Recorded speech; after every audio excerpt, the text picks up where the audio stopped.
पासी बुद्धिमान नहीं है। पासी बुद्धिमान ना होता तो 3 महीना 13 दिन का युद्ध, गांजा युद्ध विजेता महाराजा बिजली पासी, सातन पासी आला उदल को धूल चटा दिए।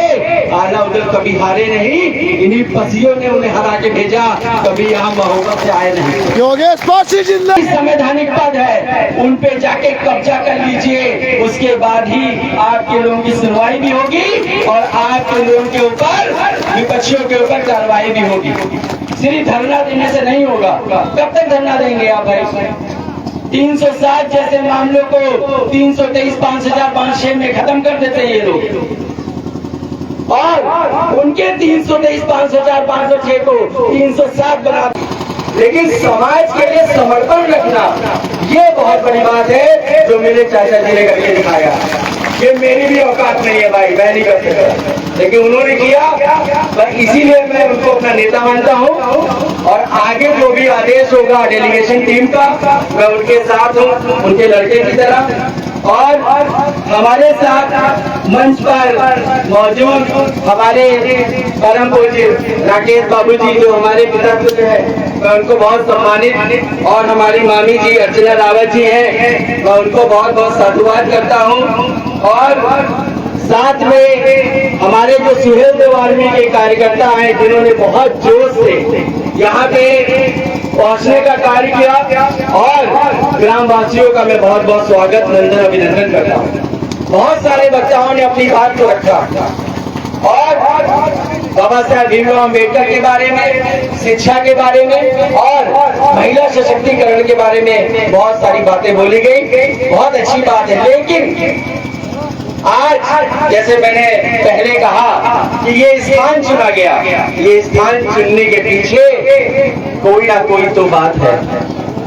अगर ये मीटिंग हम सुल्तानपुर रोड पे करते तो शायद इसके 4 गुना भीड़ होती, लेकिन यहाँ संसाधन नहीं है।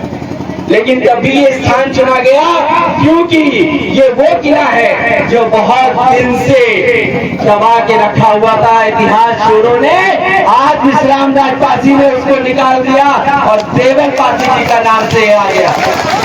और मुझे भी ये पता चला, आज मैं बहुत बड़ा पासी समाज का नेता बनता हूँ, लेकिन मुझे भी आज पता चला जब चाचा जी ने मुझे अपनी गाड़ी में बैठाया और बताया कि योगेश बेटा, थोड़ी दूर पे नगराम है, और महाराजा नल पासी जिनके नाम पे नगराम पड़ा, उनके छोटे भाई देवल पासी का किला है, और यहाँ पे ये नगराम का उप किला माना जाता था। और यहाँ पे जो मंत्री संतरी जो भी किले को संचालित, प्रजा को संचालित करने के लिए थे, उनके आवागमन के लिए एक सुरंग का भी माध्यम था, यहाँ से लेके महाराजा नल पासी के किले तक। तो जो लोग कहते हैं कि पासी बुद्धिमान नहीं है, पासी बुद्धिमान ना होता तो 3 महीना 13 दिन का युद्ध, गांजा युद्ध विजेता महाराजा बिजली पासी, सातन पासी आला उदल को धूल चटा दिए। आला उदल कभी हारे नहीं, इन्हीं पसियों ने उन्हें हरा के भेजा, कभी यहाँ मोहब्बत से आए नहीं। योगेश पासी जिंदाबाद। और साथियों, आज 23 मार्च बहुत बड़ा दिन है। आज हमारे महाराजा जो 53 बीघे में एक किला है, महाराजा देवल पासी जी का जन्मदिवस के रूप में हम इसको मना रहे हैं। और अगले वर्ष हमारा प्रयास रहेगा मान्यवर विश्राम दास पासी की अध्यक्षता में अधिक से अधिक लोगों को ला करके जो टीला वहां दिख रहा है, लाल झंडा, वहां तक लोगों को लाना है। ये संकल्प आप सबको भी लेना है और मुझे भी लेना है, क्योंकि आप अगर अपने साथ में 10-10 लोगों को लाते हैं और अगर यहाँ 500 आदमी बैठा है तो वो भीड़ वहां तक पहुंच जाएगी। लेकिन एक जिद होनी चाहिए, बिना जिद के मुलायम सिंह यादव ना आते, बिना जिद के काशीराम ना आते, मायावती ना आती। आपको भी जिद बांधनी होगी, बिना जिद के कुछ नहीं होना। मैं यहाँ पे बोल के चला जाऊंगा, उससे कुछ नहीं होगा। मेरे वीडियो भाई लोग बना रहे हैं, मैं थोड़ा और पॉपुलर हो जाऊंगा, लेकिन समाज तो वही है ना, मेरा समाज तो वही है। मैं देखता हूँ आज भी सबसे ज्यादा अगर मजदूर तबके के लोग हैं तो वो मेरे समाज के लोग हैं, मेरे समाज के लोग हैं। अगर बोरिंग के लिए किसी को बुलाओ तो कहिए भैया हम पासी हैं, दिहाड़ी के लिए बुलाओ पासी आए, प्लम्बरिंग के लिए बुलाओ पासी आए। अरे पासी का यही करेगा। पढ़िए लिखिए, अपने बच्चों को पढ़ाइए, आगे बढ़ाइए और शेर और शेरनी बनाइए, और जितने भी संवैधानिक पद है उन पे जाके कब्जा कर लीजिए। उसके बाद ही आपके लोगों की सुनवाई भी होगी और आपके लोगों के ऊपर, विपक्षियों के ऊपर कार्रवाई भी होगी। सिर्फ धरना देने से नहीं होगा। कब तक धरना देंगे आप भाई? 307 जैसे मामलों को 323 5506 में खत्म कर देते हैं ये लोग, और उनके 323 5506 को 307 बना दिया जाता है, क्योंकि एक वहाँ मुलाजिम बैठता है जिसको कहते हैं चिकित्सक, जो मेडिकल बनाता है, और मेडिकल सिर्फ एक बार बनता है, एक बार मेडिकल बनता है, उसके बाद मेडिकल नहीं बनता। तो साथियों, शिक्षित बनिए, शिक्षित बनिए, बहुत आवश्यक है। और फिर से मैं आपकी दृष्टि विश्राम राज पासी की तरफ से लाना चाहता हूँ, क्योंकि अभी मैं जब मंच पे बैठा तो मैंने ये देखा कि इतना समर्पण हमने देखा चाचा जी को कि वो तिरपाल पे बैठे हैं। मतलब जिसके यहाँ बिहाव है, जिसने पूरी लीला रचाई, जो सब कर रहा है, वो बेचारा नीचे तिरपाल पे बैठा है, और अभी भी आप देख सकते हो वो मंच पे नहीं बैठे। तो बहुत बड़ी बात है। ऐसे नेता नहीं मिलेंगे पासी समाज को कभी भी नहीं। तो ऐसे नेताओं की इज्जत करना शुरू करिए साथियों। जब तक अपने बुजुर्गों को इज्जत नहीं दोगे तुम बहुत तेज होगे, लाठी में, कलम में, बंदूक में आप आगे नहीं बढ़ सकते। जब तक मार्गदर्शन नहीं होगा समाज कामयाब हो ही नहीं सकता साथियों। एक नेता तो चुनना पड़ेगा, और योगेश पासी खुले मन से कहता है उसने एक नेता चुन लिया है, वो मेरे चाचा जी हैं विश्राम राज पासी, हमने चुन लिया भाई। बाकी आप लोगों की चुनने की देरी है, अपना मन बनाइए, क्योंकि गांव में एक बात कही जाती है कि भाई घूर के भी दिन आते हैं। रास्ते में हमारी चाचा जी से बात हो रही थी, तो अब अगर हमारा दिन नहीं आया तो कभी नहीं आएगा। 28 विधायक, 8 सांसद हैं, लेकिन इस किले की बात करने के लिए किसी के मुंह से एक शब्द नहीं निकलेगा। बिल्कुल सही बात, नहीं निकलेगा, क्योंकि वो किसी लाल टोपी, नीली टोपी, भगवा टोपी के लिए काम कर रहे हैं। एक अंग्रेजी लाइन होती है पार्टी में, अगर उस लाइन को क्रॉस करेंगे तो राम समुद्र पासी बना दिया जाओगे। उस लाइन को क्रॉस करोगे तो राम समुद्र पासी बना दिए जाओगे, तुम्हारे करियर को खत्म कर दिया जाएगा। तो है मेरे पासी समाज के नेताओं, मैं आप लोगों से, आपका अनुज, आपका बेटा, आपका भाई विनती करता हूँ, जिस तरह मेरे राम रचित पासी भाई ने एक बात को यहाँ पे कहा कि भाई हमें फ्लैट नहीं चाहिए, हमें झोपड़ी चाहिए, हम झोपड़ी चुनना चाहते हैं, वो मकान मेरा हो, पासियों की पार्टी बने, ये विश्राम राज पासी ही कर सकते हैं। और मुझसे जितना सहयोग होगा मैं करने को तैयार हूँ। 27 से पहले इस पार्टी को बनाइए, बीडीसी, प्रधान, पार्षद, जिला पंचायत, विधायक, सांसद आप लड़वाइए, तो जीत हार तो बात की बात है, तब जाके मुख्यमंत्री का सपना पूरा होगा। क्योंकि भाई जो 2% है, 1.5% है, आज राजभर समाज की बात करना चाहता हूँ, वो मुख्यमंत्री का सपना देख सकते हैं। उनके पास में पार्टी है, हमारे पास में नहीं। और आप अगर सोच के बैठे हैं कि कोई पार्टी आपको मुख्यमंत्री बनाएगी तो भूल जाइए, क्योंकि आपका इतिहास आपको छोड़ के सब जानते हैं। एक उदाहरण देना चाहता हूँ, मानवर काशीराम जी जब पंजाब प्रांत की धरती को छोड़ के हमारे उत्तर प्रदेश अवध की धरती में पधारे, तो उन्होंने सबसे पहले लोगों का डीएनए परखा कि कैसे किसका क्या चलन है। तो सबसे पहले जहाँ बीएसपी के झंडे भी नहीं लगते थे, इतना ज्यादा लोगों का जातिगत प्रताड़ना थी, वहां पे पासियों को उन्होंने बूथ कैप्चरिंग का काम दिया। अगर मैं गलत बोल रहा हूँ तो बताने का काम करें। बहुत पुराने लोग भी बैठे हैं और बहुत ध्यान से सुन रहे हैं। मानवर काशीराम जी ने बूथ कैप्चरिंग का काम पार्टियों को दिया, क्योंकि अगर बूथ कैप्चरिंग नहीं होगी तो चुनाव आप जीत नहीं सकते थे। तो आपको इस्तेमाल तो किया, लेकिन बड़े खेद की बात है, जब तक मान्यवर रहे बहुत वेलफेयर हुआ, लेकिन उसके बाद आज लक्ष्मणपुरी नाम आता है। लखनऊ के इतिहास को नस्ते नाबूद करने की बात होती है और जिंदा जिंदा अपनी मूर्ति लगवा ली। एक लाखरवासी की मूर्ति नहीं लगवाई तुमने, इस वजह से आक्रोश है तुमसे हमें, और कभी तुम्हारे नहीं होंगे ना किसी को होने देंगे, क्योंकि तुमने छला है। बोला भाई भाई, फलाने कोरी भाई भाई, फलाने पासी भाई भाई, फलाने लोटी भाई भाई, और सिर्फ मलाई खाई तुमने अकेले। मेरी किसी समुदाय से दिक्कत नहीं है, मेरी उनके नेताओं से दिक्कत है। तो साथियों, आपका ध्यान खींचना चाहता हूँ, मेरे समाज के लोगों में एक बहुत समस्या है, अपने आप को नीच, शूद्र और दलित समझते हैं। हर मीटिंग में मैं इस बात को घुमा गिरा के कहता हूँ। मैं आपको बता देना चाहता हूँ, 53 बीघा में जिसका किला हो और 12 बंकी को बसाने वाले महाराजा जसपासी, और 12 बंकी के 200 गांव में 1850 तक राज करने वाले हमारे गंगा बख्श रावत, जिनके 200 गांव उनके अधीन थे, राजकाज चलता था। अगर एक गांव में 2 कुएं होंगे तो 400 कुएं हो गए, उन्हें पानी पीने के अधिकार से कोई वंचित नहीं कर सकता था। लेकिन अपने आप को नीच, शूद्र, दलित समझना बंद कर दो, क्योंकि ना तुम नीच हो, ना शूद्र हो, ना दलित हो। बाबा साहब भीमराव अम्बेडकर ने संविधान को रचा, कहीं आपको नहीं लिखा, क्या कहीं लिखा है क्या कि आप पासी समाज या रैदास समाज या कोरी समाज या डोम समाज कहीं से नीच है? क्यों बाबू जी आप बताइए, कहीं लिखा है संविधान में कि कोई जाति विशेष एससी कहीं नीच है, जनरल ऊंच है? नहीं।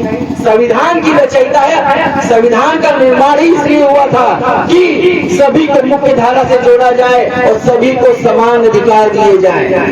और अगर नियमों से हटा के बात करूं, गांव के चलन की बात करूं, तो मेरी माताएं, बहनें और बुजुर्ग और कुछ युवा लोग यहाँ बैठे हैं। सबके घरों में बच्चे पैदा होते हैं, मुंडन संस्कार होता है, उसके बाद उसका विवाह होता है, उसके बाद वही बच्चा जब बूढ़ा होता है तो उसकी मृत्यु कर लेगा, मृत्यु हो जाती है। तो आप मुझे बताइए, सोच विचार के पासी समाज के लोग जो यहाँ बैठे हैं, क्या कभी मुंडन संस्कार में, छठी में और कभी विवाह में, कभी किसी की मृत्यु में आपको बुलाया गया क्या कि आप पासी समाज के हो और ये काम तुमको करना है, क्योंकि ये काम तुम्हारी जात करती है, उसके लिए आपको धोती, चावल, दाल 21-51, जिसको क्या कहते हैं, पर्जा को दिया जाता है। हाँ, वो नेक चार मिलता है। क्या आपको कभी नेक चार मिला? अगर नहीं मिला तो हाथ खड़ा करके बता दो मुझे भाई, बाकी लोग पाए लग रहा है। आपको कभी नेक चार मिला प्रजा के नाम पर? अरे शादी होती है तो नाउन आती है, जो हल्दी लगाती है, रंग लगाती है, उसको नेक चार मिलता है। कोई मर जाता है तो जो वस्त्र हम क्रिमेशन के बाद उतारते हैं तो एक समाज का व्यक्ति आता है, उसको ले जाता है, जिसको धोबी कहते हैं। आपको कभी नेक चार मिला कि नहीं मिला? अगर नहीं मिला तो हाथ खड़ा करो। और जिसको नेक चार मिलता है उसको क्या कहते हैं? पर्जा। अरे आप लोग बताइए भाई, तेज से बोलिए। जिसको नेक मिलता है, जिसको दान दक्षिणा मिलती है, इंक्लूडिंग पंडित भी प्रजा है, क्योंकि ये बसिया उसको देता है। भाई 21-51 फल पोटली में बांध के तुम ले जाते हो तो तुम प्रजा हो, हमको कोई प्रजा नहीं है। बहुत सही। हम बैठे थे थाना गोसाईगंज में, हमारे साथ एक नेताइन थी, तो उन्होंने कहा, एक पासी जी बैठे थे, कहीं नैया नीचे पैर छू, तो ये कहें यार ये सारे कहे गए पैर छू, तुम ऊंचे आओ तो तुमने कौन कथा करे आओ ठीक के बदले तुमका पैसा आर्थिक पैसा लेके चला जाती है, फल और जौन हुआ जौन चौखटा राज सिस्टम सब लेके जाओ थे ना, तो वो प्रजा है, शासक वर्ग के होते, और जो प्रजा होता है वही नीच है, क्योंकि वो दूसरों का सेवक है। सेवक को ही दलित कहा गया, सेवक को ही नीच कहा गया। मेरा समाज ना कभी सेवक रहा है, ना किसी काम का कभी रहा है। आपको कोई काम बताइए भाई, पासियों का काम क्या रहा है मुझे बताइए। कोई काम नहीं, एक काम लोग आता है, एक काम आता है। पीछे से लोग या मन में सोच रहे होंगे कि योगेश भाई बहुत रफ्तार में बोल रहा है। एक काम है, इनके लोग तो सुअर पालते हैं, हाँ वही इनका काम है। लोग कहते होंगे अंदर से, तो वो भी क्लियर करूंगा भाई, सुअर पाली हमारे साथ साथ में कोरी समाज ने भी पाली, बहुत समाज के लोगों ने पाली। जब यहाँ पर मुगलों का आक्रमण हुआ, हम अधीन हुए और अपनी बहन बेटी को बचाने के लिए हमने सुअर को पाला। और जिस दिन, और आज भी बहुत सारे घरों में जहाँ देवी देवता माने जाते हैं, तो सुअर के बच्चे को काटा जाता है, उनके देवी देवता को चढ़ाया जाता है। ये बहुत घर के भीतर की बातें हैं जो मैं आपके सामने कर रहा हूँ। तो साथियों, सुअर पाल के और शादी के दिन जो आज हमारी बहन बेटियां घर के बाहर ठप्पा लगाती हैं, पैरों में जो रंग लगाया जाता है जिसको आज माहौर कहा गया, वो रंग सुअर के रक्त का होता था, क्योंकि मुस्लिम व्यक्ति सुअर से बहुत चिढ़ता है। न जाने क्या बात है, मुझे नहीं पता, सुअर से बहुत चिढ़ता है, क्योंकि आज भी लूलू मॉल बना है और उसमें 50% का शेयर एक मुस्लिम समाज के व्यक्ति का है। वहाँ तीतर से लेके, खरगोश से लेके, कबूतर से लेके, मोर से लेके सबका मांस मिल जाएगा, लेकिन सुअर का नहीं मिलेगा। साथियों, मैं बता दूं, सुअर से आपने अपनी बहन बेटी की रक्षा की है, तो मैं उनसे पूछना चाहता हूँ जो बहुत लड़ैया बनते हैं, तुमने क्या पाल के अपनी बहन बेटी की रक्षा की? भाई सवाल उठता है ना, आखिर हमारे किले को नस्ते नाबूद किया गया। सिधौली जाइए, जो भौरेश्वर जाते हैं वहाँ सिधौली रखी है, स्टेट बनी है, हमारी स्टेट को तोपों से उड़ा दिया गया। तुम्हारी क्यों नहीं उड़ाई गई? आज बीजेपी की सरकार है, जो लोग तलवे चाटते हैं उनके मकान पे बुलडोजर नहीं चलता है। जो विरोधी होते हैं, पासी हमेशा विरोधी रहा है, बस इसीलिए काला रंग ओढ़ता। हम विद्रोही रहे हैं और यही रहेंगे। और एक बात क्लियर कर दूं साथियों, मंच के माध्यम से, और सुअर कहीं से गलत नहीं है। जो आप कहें सुअर कहीं से गलत है, गलत नहीं है, क्योंकि विष्णु जिनको आप ब्राह्मण लोग आके कथा बांटते हैं, विष्णु का 14 अवतार वराह का था, और वराह को संस्कृत में सुअर को कहा गया वराह। क्या कहा गया भाई? आवाज उधर से आनी चाहिए, ऐसे हम रेडियो नहीं बजा रहे, आप उधर से बोलो। सुअर को संस्कृत में क्या कहा गया? वराह। विष्णु जी के चतुर्थ अवतार है साथियों, जिसमें वो सूंड पे, मतलब सुअर की दांत पे पूरे अर्थ को, पूरी धरती को वो रखे हुए हैं। अगर विष्णु जी नारायण जिनको वो पूछते हैं, अगर सुअर का अवतार लेके वो दलित शुद्ध नीच नहीं हो गए, तो सुअर पालने वाला ये पसिया कैसे नीच हो गया? ये छोटी वालों को अगली बार बता देना, अगली बार बता देना। समझ रहे हैं? कहीं से दलित शुद्ध नीच नहीं हो। संविधान की रचना इसलिए हुई है कि सबको समान अधिकार मिले, और आरक्षण कोई खैरात नहीं है। हमारे लोगों ने रक्त बहाया है, उदा देवी पासी, लाखन पासी, बिजली पासी, और 50,000 के इनामी 58 में वीरा पासी ने रक्त बहाया है। अवंतिका बाई लोधी, झलकारी बाई कोरी, अहिल्या बाई होलकर, इन लोगों ने देश के लिए जान दी है, तब जाके आरक्षण मिला है। तुम क्या जानो आरक्षण क्यों मिला? तो बहुत बहुत धन्यवाद। और फिर से एक बार जितने यहाँ पे नेतागण हैं, मैं फिर से ये कहना चाहता हूँ ये तो मंच पे बात हो गई, मंच के पीछे एक दिन बैठ के बात करिए और समय नजदीक है, एक पार्टी का उद्घोष करिए क्योंकि जनता चाहती है और उसको पूरा करिए। बहुत बहुत धन्यवाद। जय माधव समाज। और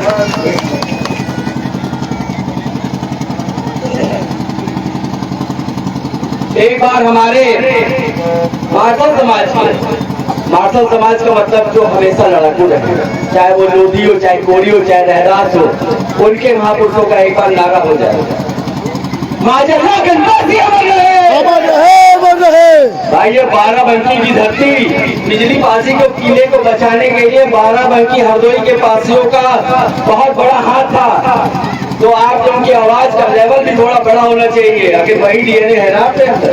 माजल्ला गणपति अमर रहे, अमर रहे, अमर रहे, गणपति अमर रहे, अमर रहे, अमर रहे। नदियों का निर्माता कौन? लाखनपासी, लाखनपासी, नदियों का निर्माता कौन? लाखनपासी, लाखनपासी। सीतापासी अमर रहे, अमर रहे, अमर रहे, सीतापासी अमर रहे, अमर रहे, अमर रहे, सरकारी भाई गौरी अमर रहे, अमर रहे, अमर रहे, सरकारी भाई गौरी अमर रहे, अमर रहे, अमर रहे, सरकारी लोधी अमर रहे, अमर रहे, अमर रहे, सरकारी लोधी अमर रहे, अमर रहे, अमर रहे, सीतापासी अमर रहे, अमर रहे, अमर रहे, राजा देवलपासी अमर रहे, अमर रहे, अमर रहे, राजा देवलपासी अमर रहे। अमर रहे, अमर रहे। बहुत बहुत धन्यवाद एक बार फिर से हमारे नेताजी विश्राम राजपासी का।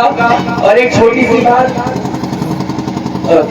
बताना चाह रहा हूँ कि हमारी जो ससुराल है वो इस किले के उस पार है, परिवार हमारी ससुराल है, इसमें तारीफ करने की बात नहीं। ठीक है कि हमारी वो ससुराल है। और आज हमें बड़ी शर्म आ रही है कि हम अपने 8 साल का हमारा विवाह हो चुका है और हम आते थे यहाँ पे तो देखते थे कि मतलब यहाँ पे थोड़ा थोड़ा लखौड़ी ईंट है। तो जब से संगठन स्टार्ट किया है कहीं भी लखौड़ी ईंट होती है, टीला होता है, मतलब टीला होता है, तो यही होता है कि ये मेरे बाप का है। और कई सारे गजेटे निकाले तो पता चला, लेकिन बड़े शर्म की बात है कि आज चाचा जी के माध्यम से मुझे पता चला कि ये महाराजा नगराम के नलपासी के छोटे भाई महाराजा देवलपासी का किला है। और ये नाम अपने अंदर याद रखिएगा। और हमारे साथ हमारे भाई मौजूद हैं जो अंतरराष्ट्रीय स्टेट लेवल पे और एशिया लेवल पे पासी समाज के हैं, बहुत बड़े बड़े पदक लाए हैं। आ गया जाइए, जो मैं इनका नाम बता देना चाहता हूँ, राजेश कुमार वर्मा पासी जी है और नेशनल लेवल पे इन्होंने 27 पदक जीते हैं वेट लिफ्टिंग में। बहुत बड़ी बात है वेट लिफ्टिंग, जो हम लोग सॉरी जो उठाते हैं, क्या कहते हैं,